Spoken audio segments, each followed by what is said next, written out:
middle part if you happen to have one.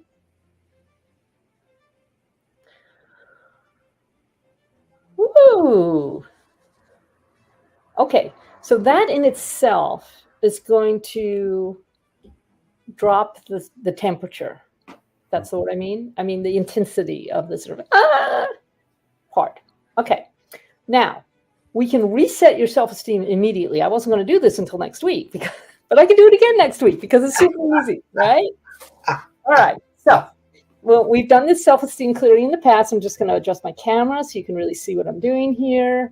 Look at this wonderful fuchsia. It's so soft, this shirt. I just love it. Okay. So, Dr. Kevin, if you were to touch your point right here, that's on the midline at nipple level, right? Just like that. And you are off. Okay. So take your hand away because I'm going to do a non-verbal pretest also. We never do a verbal and a non-verbal at the same time. So we just did the non-verbal. Now I'm going to do a verbal one. You can tell I haven't had enough sleep in this 3-day conference. Okay. Say, I have 100% self-esteem. I have 100% self-esteem. And that's off. You see that I'm doing my muscle testing. That's off. Okay. So cone the fingers clockwise over that point on the midline and say 4-4.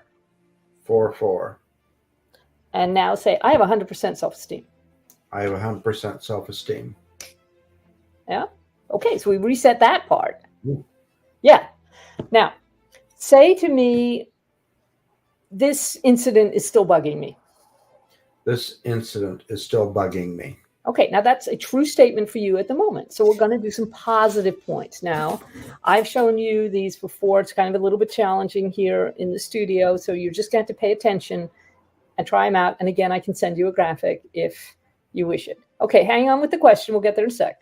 So I'm just going to do some positive points. That's right hand, cone the fingers to the left, crossing the midline to the outside of the left leg. Right hand across to the left leg.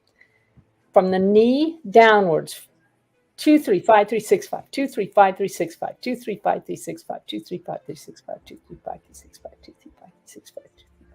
Whoop. Okay, now say, this is still bugging me. This is still bugging me. No, it's not. At least in your technical sense, you know, before it checked, yes, it's bugging you. We did the positive points to de-stress. Mm-hmm. Got to have got lighter. I can see it in your face. Yeah. It's like, oh, okay, this happened. Now let's clean it up. Yeah. That's kind of how I'm feeling. You know, there's an aphorism: you can't cheat an honest man. That's just complete BS. You can. It's easier to cheat an honest man or woman because we don't expect it. Right. You're doing something that we would never do. Right. And my own teacher, Dorothy Espio, used to say, it took me a while to find this pattern because I just couldn't imagine why anybody would do that. It's just not. Yeah.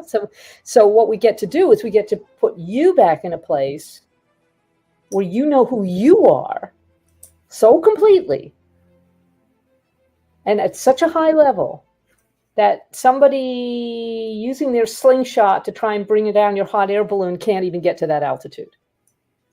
Does this make sense? Mm-hmm. Makes perfect sense. So now, forgive yourself. Go back to the very beginning of this, whatever this incident was, where almost certainly your gut said, something's not right here. And almost certainly you overrode that. Is that fair to say? That is really accurate because throughout the entire process, a colleague who I had a great deal of trust for was contacting me, but it was an imposter. Yeah. And you don't know that. Well, how would you know that? Except your gut saying... They hijacked this colleague's profile. They created a false profile on Facebook. Mm-hmm. And so the link from their name in the direct message went to that false. Mm-hmm. And it wasn't only until someone contacted me and said, the FBI is looking at this. Your name came up off a list of the FBI Good Lord. as being a victim. Mm-hmm. And I thought to myself, that doesn't sound right. Something is off here. Mm-hmm. Mm-hmm. Mm-hmm. And that's when I realized. Mm-hmm. Yeah. Yeah. So, we get these little messages, but we're not accustomed to checking them in the field. I'm saying the first contact. Right. Yeah. I actually have this in a much more trivial way. There is a cellist that I'm very interested in on Facebook, I'm a member of his group on YouTube, and his name is Yodok. That's Jodok. Yodok cello. And I swear, about once a week, I get approached by somebody calling himself Yodok cello.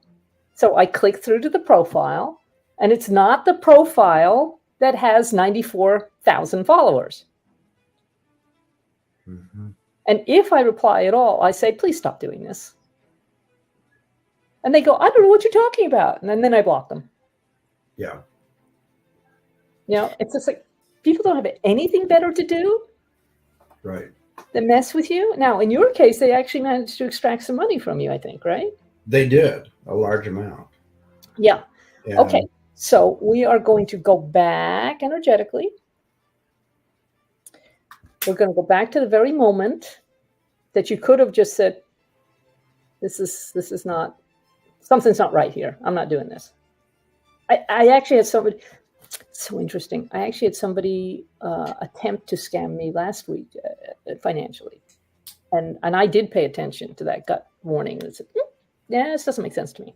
Okay, go back to that moment and go do something else. I mean, have your spouse call you in for a cup of tea. I mean, let's have a glass of sherry on the terrace, or whatever your particular deal is, depending on the time of day.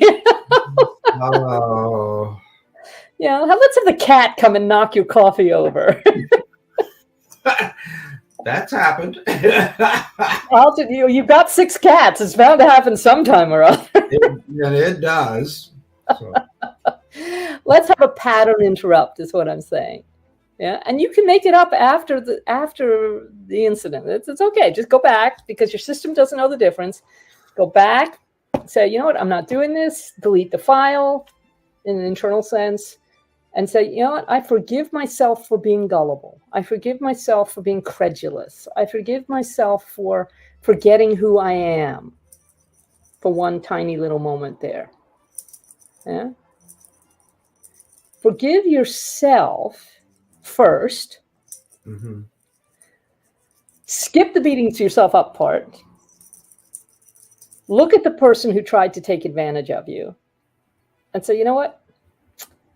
I am not willing to keep a connection with you, which having a grudge or feeling a debt or feeling like a victim is going to do. I'm just not going to do it. So I just forgive you and bugger off and leave me alone. And throw them out. Did you throw them out? Whee! Whee! Splat! That's our first line of defense. Throwing them out. Ah! So you see? So now, at this moment that you're in now, how does that feel when you look at it, that situation? I feel much lighter. Yeah. It's like this and worth. Forgiveness is also forgiving yourself. Yeah. And realizing that you don't need the guilt. No, the guilt is not appropriate, it's not necessary, and it's not helpful. Yeah. All it does is to keep your lower personality in charge. Right. And which using, they and using hypnotherapy, the technique we use is that we use illustration and vision and envision a particular situation and include your inner child. Yes. You're saying is the lower self. We're using inner child, which is a positive approach. And And your approach is also positive. And by doing that, you're forgiving the inner child. So the question I would have there, it really depends on the situation, depends on what checks. Mm-hmm. But this is what's coming up for me as you're saying that. It's a perfectly good point. What I'm hearing is, well, what happened when you were 0 to 5, prior to conception to birth, 0 to 5, 5 to 10, 5, 6, 7, 8, 9. What happened when you were 10 years old? And it may not have happened to you. Right. But there was some deception, there was some con trick going on somewhere there. Somebody was being dishonest. Well, having been adopted, you grow up in a world of dishonesty. Yeah, this is a little bit more specific than that. So think 10 years old. And the situation is probably not about you. Right. Right.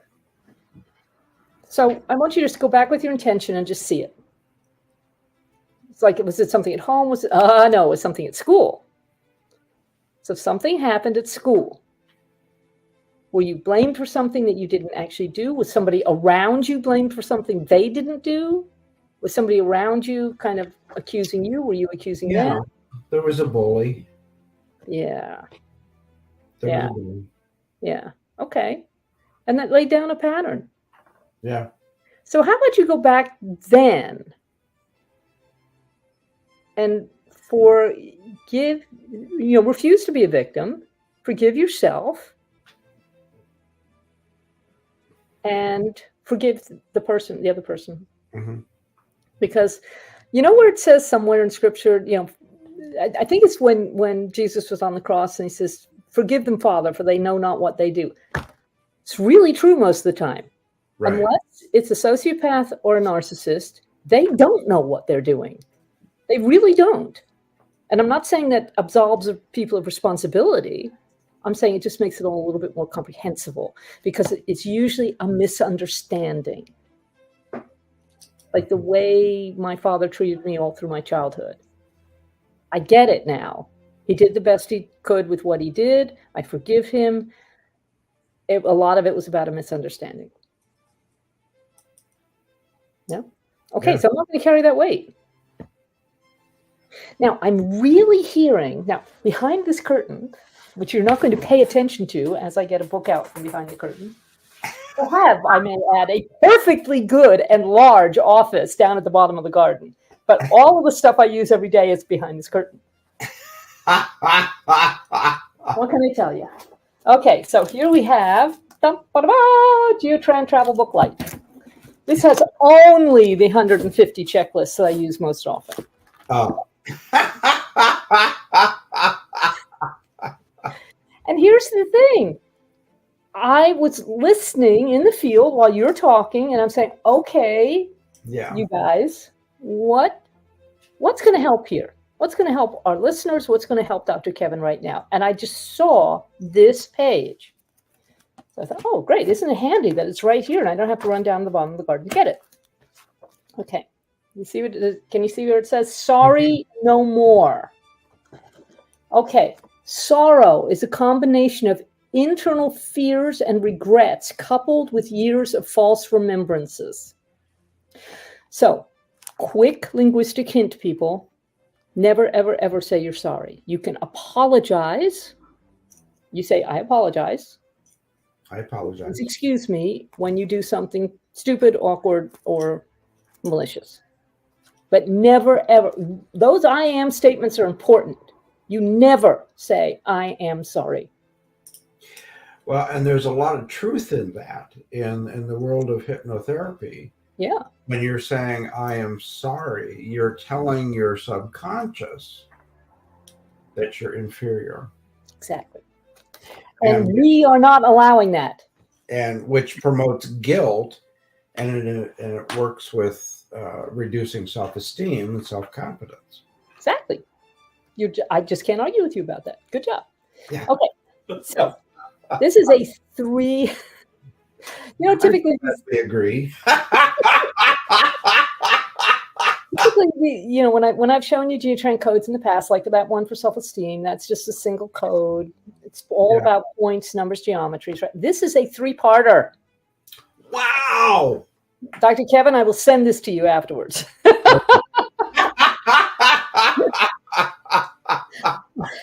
And actually, when we come to actually broadcast this, which will probably be in about 6 weeks, 6 or 8 weeks, if I remember, I will put the file in the in the comments. Okay. We did have a question that came up. Okay, but let me do this first. Okay. All right. Just and then that'll be the end of this paragraph, and then I'll ask for the question to come up again. Okay. Okay. All right. So action 1, we have the sorrow point here between the eyebrows. Right hand clockwise. 4, 9, 8, 7, 6, 2, 1. Honey, you are doing that counterclockwise. Other way. Yes, you're the clock, right? Okay. I'm a mirror image of you. So, well, that is complicated. Okay, so let me tell you, for the people at home who are doing this along with us, hi. It's like this. You start at the top, you go to the left and down. Yeah. To the bottom, up at the right, to the top again. Get that wrist action in there, because most of these are going to be right-hand clockwise. See, now you're doing it correctly. Good job. Okay. All right. So I'm going to do that again for everybody's benefit, especially yours. Okay. 4, 9, 8, 7, 6, 2, 1. Now, with the cone fingers of the right hand, you're going to tap the pubic bone through your clothes. It's okay. 42 times by 10. So 10, 20, 30, 40, 1, 2. And then you're going to run this point. Yeah, just over the heart. Whoa! This action is complete. Yes. Okay, so this body person, that means you. This body person is still sorry. No. We have cleared this 100%. Now, what does that feel like? Relief. Yeah. Okay. So if we could have that question back then. Yeah. That I didn't want to answer at the time because we kind of felt we were in the middle. Okay. I said it, but I don't feel it yet. What did I? You didn't do anything wrong at all. Whoever's asking this question, it's a great question. It sometimes just takes a minute or two to sink in, or maybe possibly you have to do whatever it is again. Huh? So when I'm working with a client, and you too, I know, Dr. Kevin, then I'm always asking, okay, is this 100%? Did we get this to 100%? Is this person restored 100%? Did we clear this 100%? And if it's anything less than 100%, we'll just do it over again until it's 100%, right? Right. So you may have to go, 4-2, 4-2, 4-2, 4-2. Oh, there it goes, 4-2, right. And even more so with this point here on the solar plexus, yeah, which is, as you know, the success point. Yeah. Say to me, I choose to succeed. I choose to succeed. That's off. Yeah, you didn't hear the sound. It's off. So right hand clockwise. Yeah, that's correct. 2-2. 2-2. Say, I choose to succeed. I choose to succeed. It's still off. See, you're giving us a great example for the viewers at home. So fabulous. We're going to do it again. All levels. Right? Right hand clockwise over the solar plexus. 2-2. 2-2. 2-2. 2-2. 2-2. 2-2. Once more. 2-2. 2-2. I choose to succeed 100%. I choose to succeed 100%. There you go. Now, here's the part I think the question. Oh, okay. Hold that question a second. Look, if it doesn't go in first time, it doesn't mean you're doing something wrong. Probably. No, it just means you have developed a pattern in a certain direction, and it might take a couple of repetitions to clear that pattern. Right. That's all.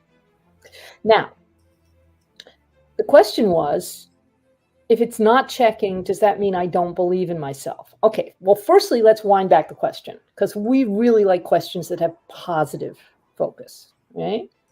Yeah.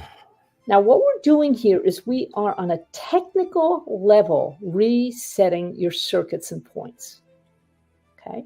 So what's happened when it's off is that whatever the concept is, it's just not quite arriving. It's energy is not quite able to get to that part of your circuitry, right? So that's why we'll keep doing it until we get 100% check. But I don't even know what you mean by believing in yourself, and I'll bet you don't either. So let's be really careful with how we frame these questions. Right. And from a hypnotherapy perspective, many times I have clients that tell me that they didn't feel like they were in hypnosis the first time. The more you practice, the deeper you go. Exactly. And so that's why in hypnotherapy, that's why we like to do more than just one session. Same with Geotran. And what I've noticed, Dr. Kyre, is that when you do Geotran on me, the first time you did it, I really didn't feel anything. It didn't mean it didn't work. It means my system was not in tune with the procedure. Now, yes, after we've done Geotran several times, I just get a chill that runs through me when we do it. Mm-hmm. And it's really like going to the gym. You can go to the gym for the whole day and you're not used to it. And you come back and your arms are aching and your legs are aching and your torso feels like it's been trampled on by elephants. And you think, oh, this isn't working. Well, maybe you need to do it for half an hour, a couple of times a week. And then when you get on the machine or whatever it is, whatever exercise you're doing, it's like your system goes, oh yeah, I remember this. Yeah. And they can do it with ease, and it's having that cumulative effect. So when I work with people, I mean, I can do a one-off. I don't object to doing one. I love my work, so I'm happy to do it on whatever the occasion. Right. But really, I like a minimum of 5 sessions because we're training that person's field and computers to what. It's not an emotional thing. So feeling is a little bit of an odd word for this. To understand, to know, oh, this is how it works when I'm 100%. Yes. Oh, this is how my computers work when they're not being sidetracked by contaminations, assimilation, possession, and all that other lovely stuff. It's like, oh, right. That's what a peak experience feels like. Huh. Yeah. And the more you do it, the more consistently you do it, the easier it is to get into that state. And I think that's an exact match for what you're saying about hypnotherapy. Yeah. And so we're in alignment with I will do a one-on-one session with someone if they really request that. Yeah. Yeah. I prefer to do at least 3 sessions minimum. And depending on what we're working on, when we're working on forgiveness, I like to do about 3 or 4 sessions. Mm-hmm. That way we can get down deep enough into the subconscious. Exactly. That we can root that out. Okay, but here's the Band-Aid. Okay, because I agree with you. That is absolutely the way to go. And I'm still going to give you a Band-Aid. Is that okay? Yes. All right. Identify, that is to say, what I mean, I say identify, I mean, get out a pad of paper and write a list and use your muscle testing to hear how many people are on that list. It's typically going to be gazillions, and you only need to identify 4 or 5. All right. So figure out how many you need to identify and write down their names. Right. And don't make it about judgment. Don't make it about, well, there is no judgment. I'm going to forgive this person for this, that, and the other. That's not the point. The point is, these people are outside your heart right now for whatever reason. Doesn't matter. Okay. Now, picture, you know how we see the birds up on the telephone wire? The picture's got a wire more sort of, like chest height. Yeah. And picture these people as little birds on the wire. Right? Uh-huh. Super simple. So do that right now, just to show our people what exactly we're talking about. So I want you to picture this person whom you do not know. Yeah? Uh-huh. Who took your money. All right? There's this little crow, or whatever bird you prefer. Maybe pterodactyl. I don't care. We have a lot of crows and blackbirds in the desert. Well, there you go. You see? And anybody else you'd like to forgive right now, just put them on the wire. Beep, beep, beep, beep, beep, beep, beep, beep. Okay? Okay. And now, just shoot them off the wire. Just like throwing them out.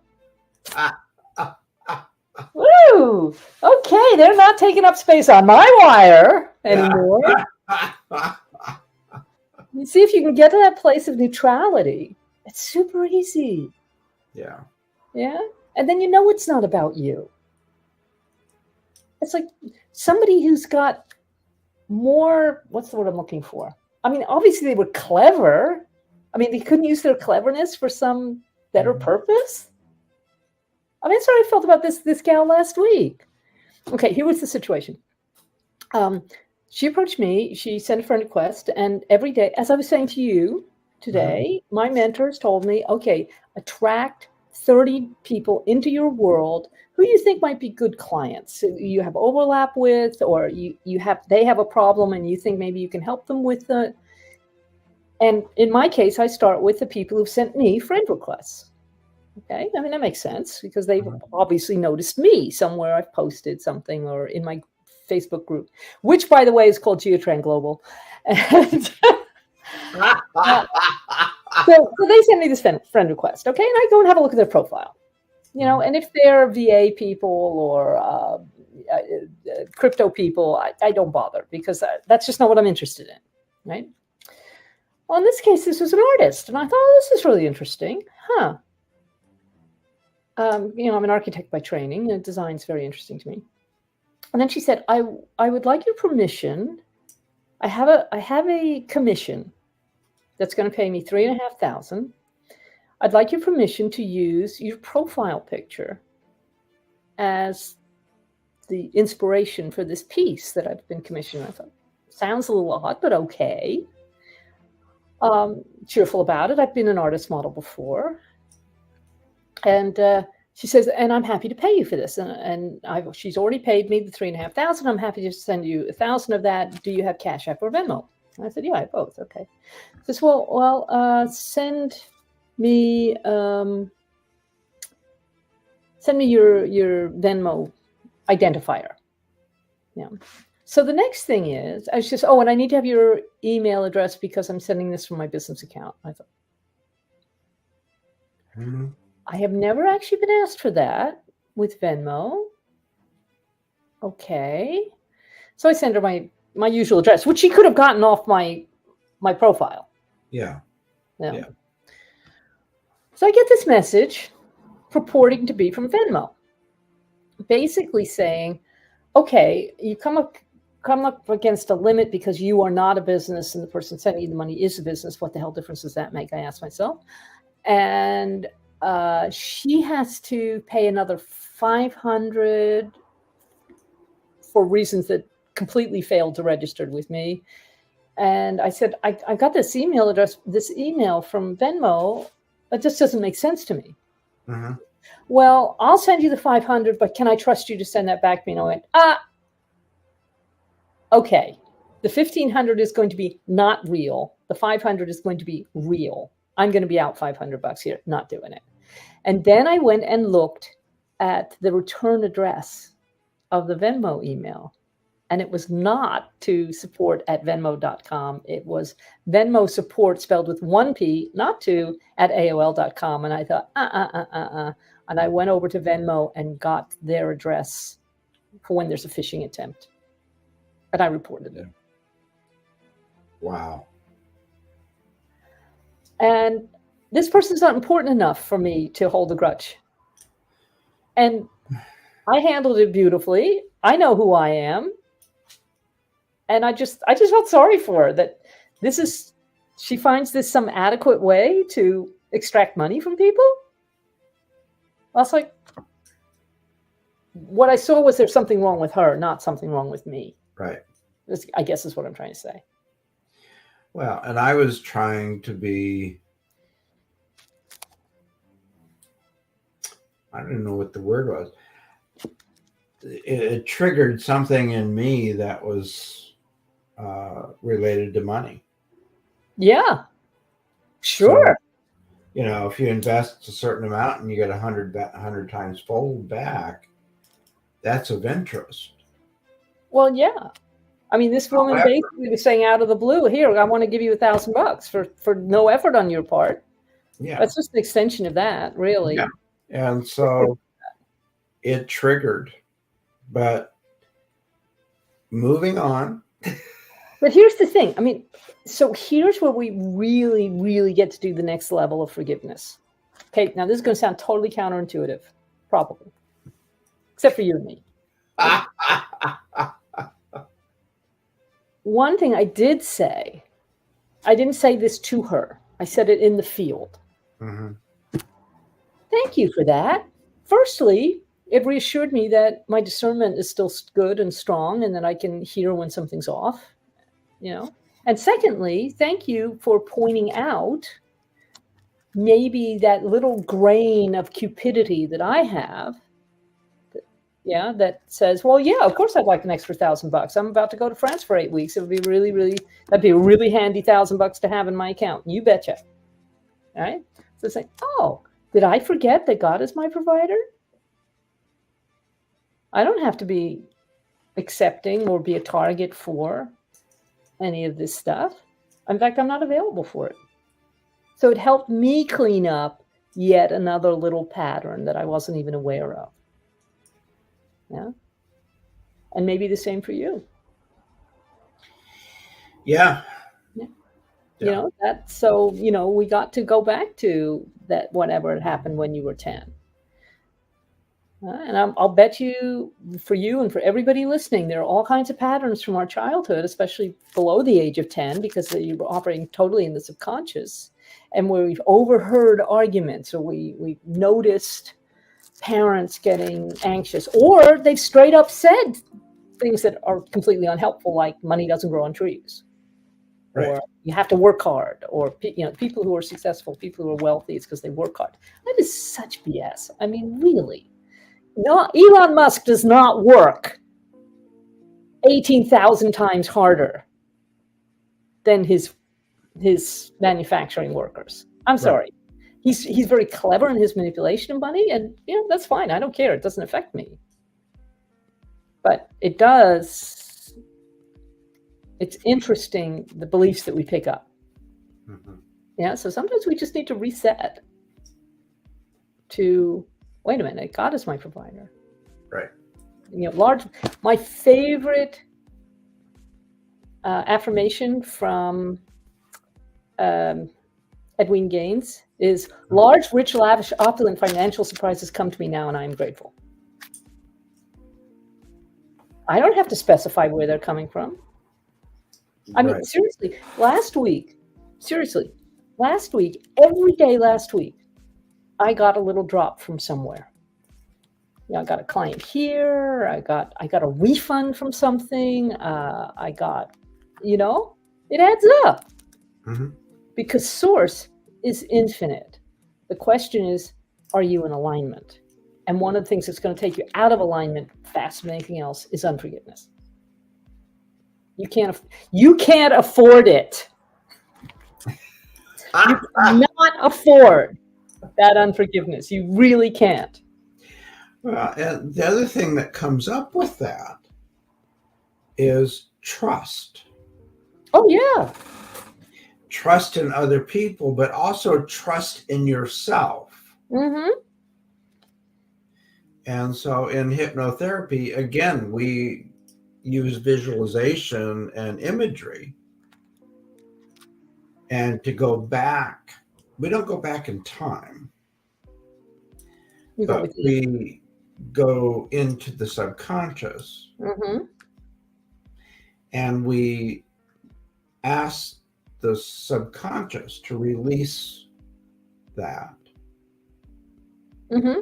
Same thing. and just move forward. Mm-hmm. And instead of, like what you're saying, get rid of the tape, just delete it. Yeah.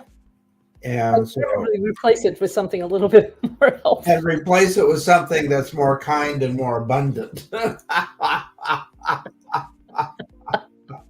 Because then you can start using those triggers in a really beneficial way.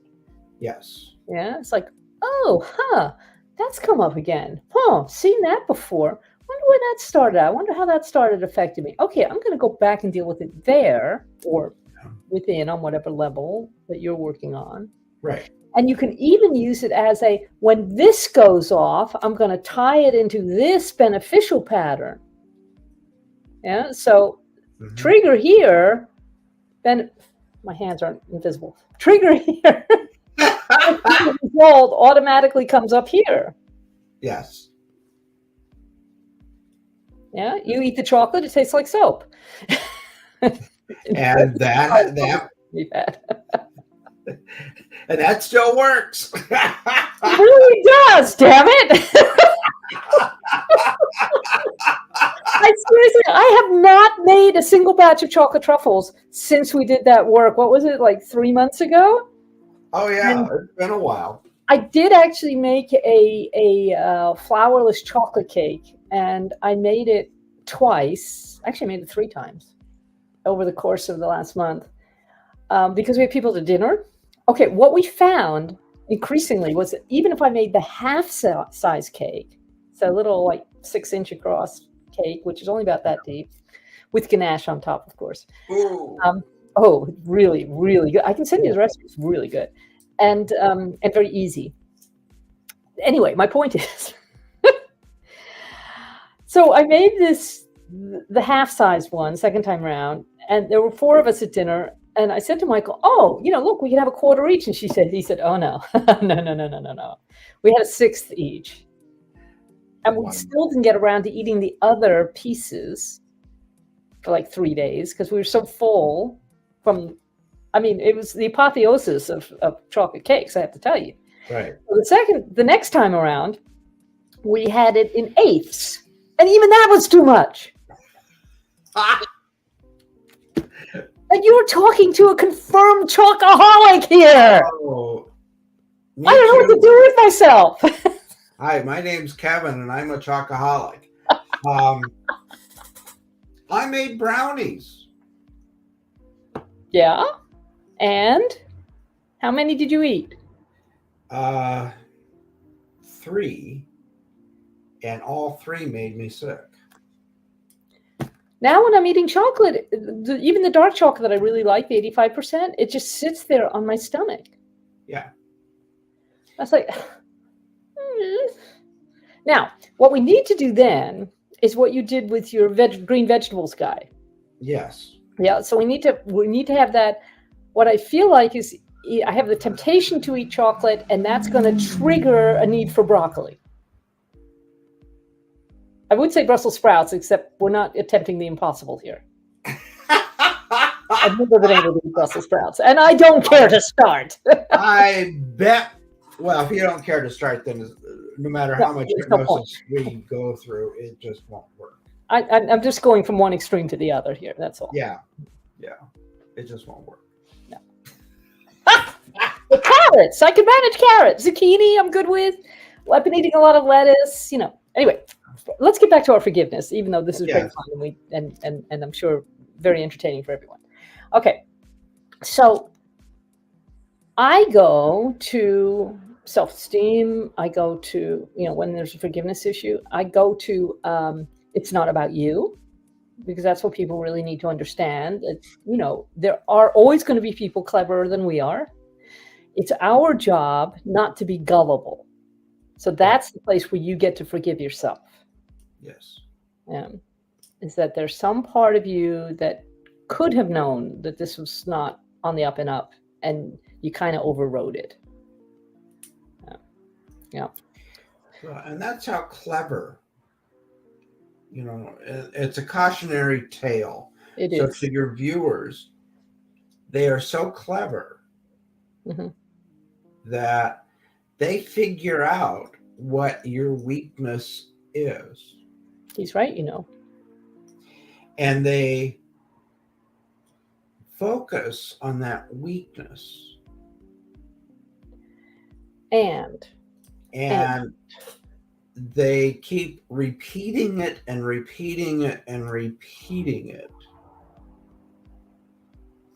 which you could almost go into a hypnosis. Yes. Oh, mesmerizing. Yes. That's a very good point. It's like driving a car. Uh-huh. You drive a car on the freeway, you go into road hypnosis and you miss your exit. I had this happen a couple of times. Again, it was on a very trivial thing where it starts out on Facebook and somebody says, oh, who can answer this question? It's like a little quiz. And if you get the question right, they say, oh, DM me. I said, okay. So I went to DM this person. They said, do you have a Cash App account? I said, yeah. He says, well, if you, there's some sort of deal where they're wanting to give you like $1,500, but you then have to pay it's complicated and stupid, and just not believable. So when I say, no, been here before, this is a scam, not interested. Oh no, you need to trust me. I swear on my mother's grave. And I said, oh, I have heard this exact script before. And that's what I said to the person before I blocked her. Why would I trust you? Why would I trust you particularly? I don't know you. You're just somebody's waving at me from the internet. Right. Big deal. What I trust is me. And my me is saying, I don't think so. Yeah. Well, and that's a very interesting point, is they isolate you by saying, oh, you can't say anything about this. Don't say anything about it. Yeah, don't tell other people, but I got this little deal for you. Yeah.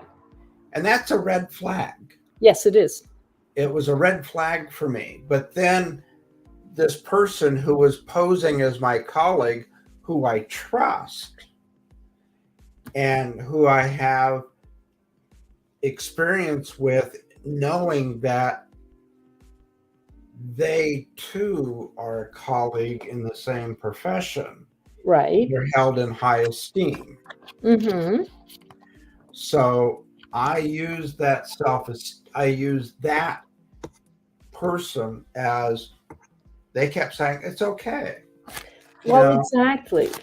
And so they used my weakness, knowing that I had full esteem for this person. I don't know if they knew it or not, but they picked someone who I did hold in high esteem. Yes. Yes.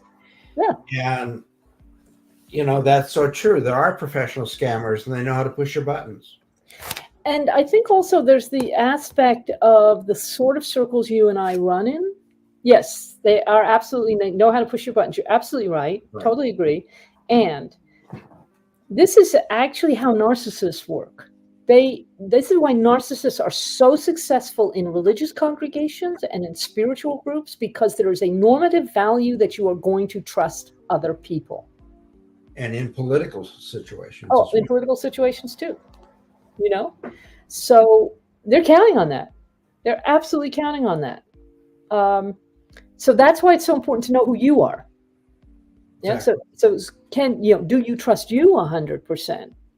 Even on the most basic level of, do you trust yourself when your gut is saying, not sure about this. Yeah. But I want to switch our focus just for a second, if that's okay with you. Go for it. Because I know that somebody watching this is going to come up with a much more intense example of forgiveness and not forgiveness. Okay. We both know, because of the work that we do, and because of the lives we ourselves have lived, we know that there's a lot of trauma and abuse in the world. We know this. We know this. And so one of the things that certainly some of my clients have said is, well, how could I possibly forgive XYZ person who has sexually abused me? Would be the prime example, I was sexually abused myself as a kid. From obviously somebody that, positionally speaking, I was set up to trust. Hello? Right. Of course. Yeah. It's very rare for you to be in a situation where you're being abused by somebody who you are not expected to trust, if that makes sense to me. You're not, most people are not, most kids, even kids, are not going to let some complete stranger interfere with them. It's people they know. It's a step parent, it's an uncle, it's a grandparent, it's a family member, a family friend. And it's normally men, not always. Not always. And it's normally girls who are being abused, not always. Not always. But I'm going to use the examples that I know the best. So please allow for, whatever gender distinctions you need to look at. So we're in a situation with someone that we are taught to trust, that we are expected to trust. How do we forgive that? Now, here's where I can totally see on the clinical hypnotherapy side, right, that you'd be wanting to go in and look at the level that it got started on, because it's created a groove. We say in Geotran, created a pathway in the field that it's easy to fall into. It's like you're falling into the ditch. As a clinical, from a clinical hypnotherapy perspective, we ask ourselves, do we need to get the help from a professional psychologist or psychiatrist? And that is also an interesting question. And support them in their efforts with the client. So sometimes when we're looking at forgiveness based on what the issue is, sometimes it's beyond the skill level of a clinical hypnotherapist. And we need to go to a clinical psychologist or a psychiatrist to help with that, and then support their efforts by working with the subconscious. See, I have a trust. Here's where I trust the universe. I have a trust that if somebody comes to me and it checks for me to work with them, because I'm always checking, always. Is it correct and obedient in terms of their divine blueprint, in terms of my divine blueprint, in terms of the overall plan? I work on the assumption that if somebody comes to me and it checks to work with them, that I will have the tools to assist. And if not, believe me, my inner system will say, okay, I've gone as far as I can go with this, and you need a different kind of help. So my question was more allowing for what you're saying, which is perfectly sensible and intelligent. How would you work with someone that it does check for you to work with? We're going to assume that you have the tools and the understanding that are correct for that person. What on a technique level, where would you go with that? Using, again, we could go through the subconscious and visualize, imagine like a control room. Control room, yeah. Using the control room, go into the self-esteem, increase that level. Like what you're doing. Like what you're doing. Same thing, same technique. But we're going through a different road. Yes. You're looking at it from a computer perspective. Yes. I'm looking at it through a subconscious perspective. And so by accessing the subconscious, we can achieve the same thing. It may take a little longer, but we go the scenic route. We have a lot of fun with the scenic route. It's so interesting you should say that, because I was working with my colleague over the weekend, the one I always work with. So we know each other really, really well. And I heard to create a new integration. Now, you understand when I normally talk about integrations, I've talked about geotran integrations, which were created by Dorothy Espio, my teacher. And that's what our geotran gatherings draw on. Right. I mean, she's got like 80 or 90 manuals that never got published because she was on to the next thing. And as I was working with my colleague, I said, wait a minute, I'm hearing that you need a such and such integration. She says, I've never heard of that. And I said, that's because I'm making it up right now as we speak.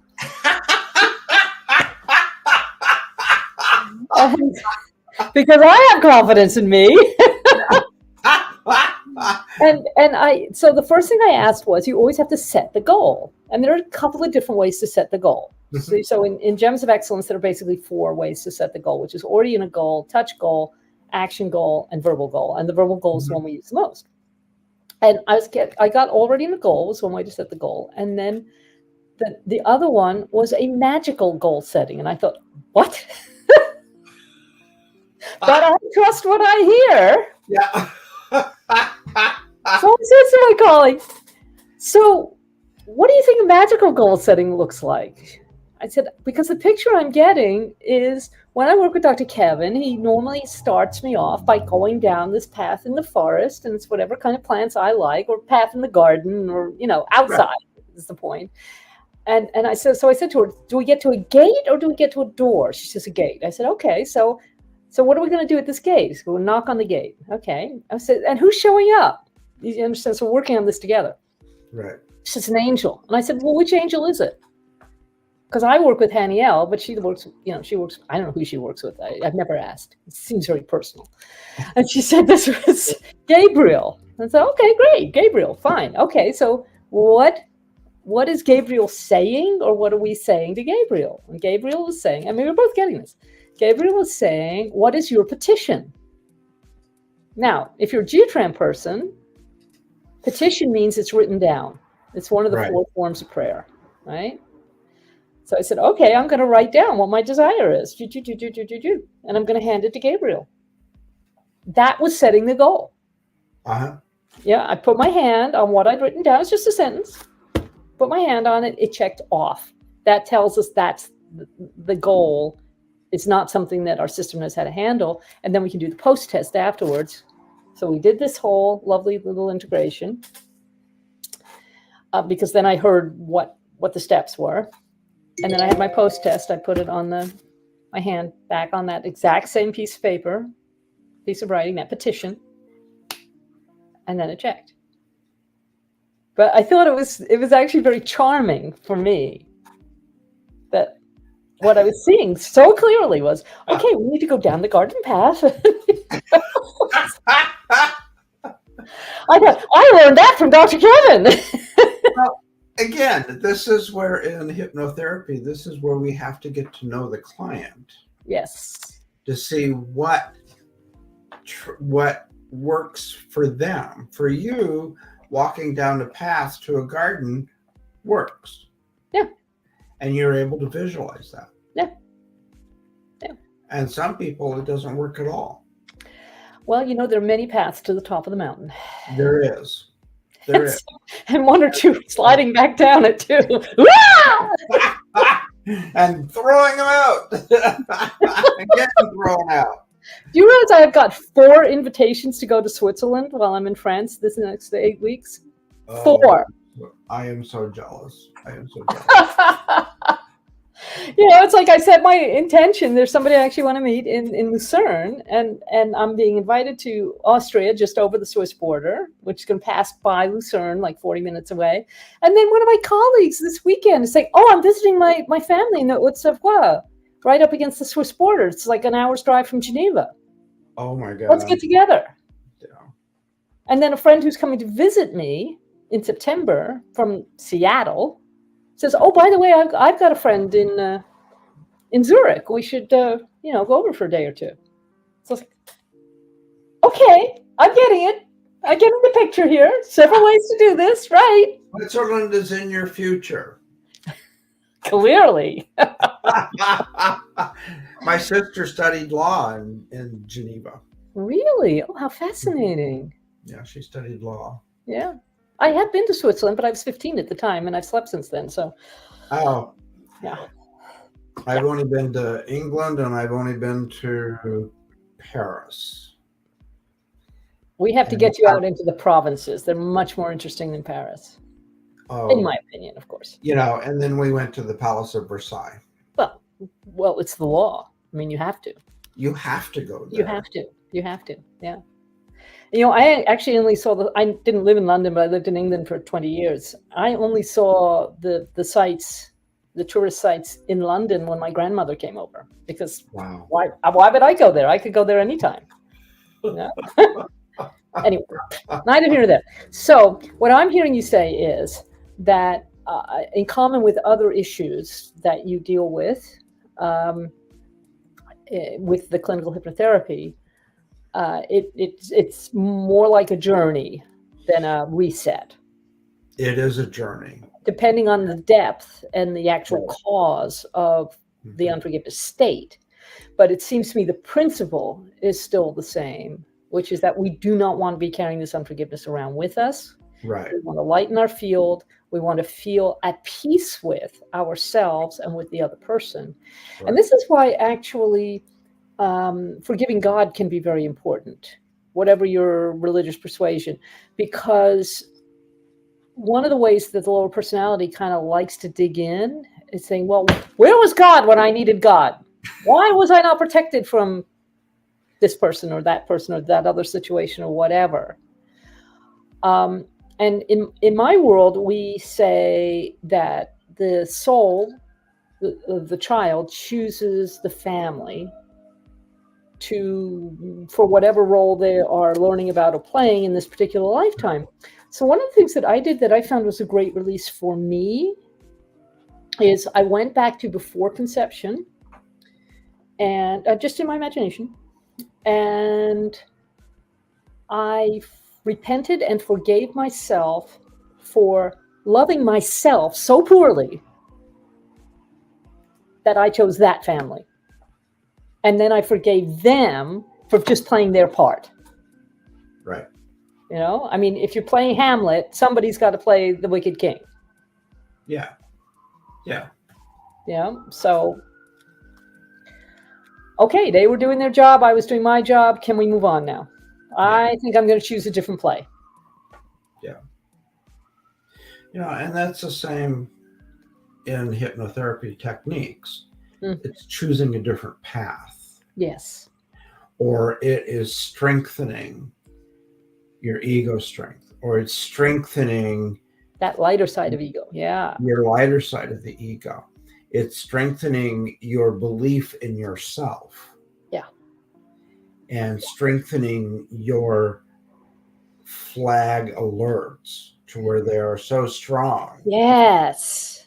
That they will help prevent an event. Yeah. So very similar techniques. Well, yeah, because we're dealing with the same reality. That's great. Yeah. Yeah. And we always say that psychotherapy is nice, but hypnotherapy gets you there much faster. And tutoring gets you faster. And it gets you there on the channel. I learned a lot about forgiveness from something that Dorothy said to me once, and we're running out of time, so I'm just gonna finish up with this. Okay, she said, look, there are 5 components to mental illness: stupid, stubborn, idiot, moron, imbecile.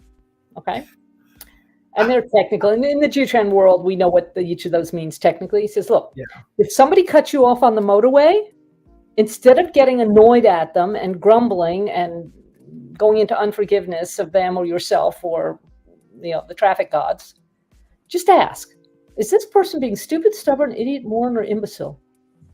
It's like, oh, diagnostic tool. Being an imbecile. Bye. Done.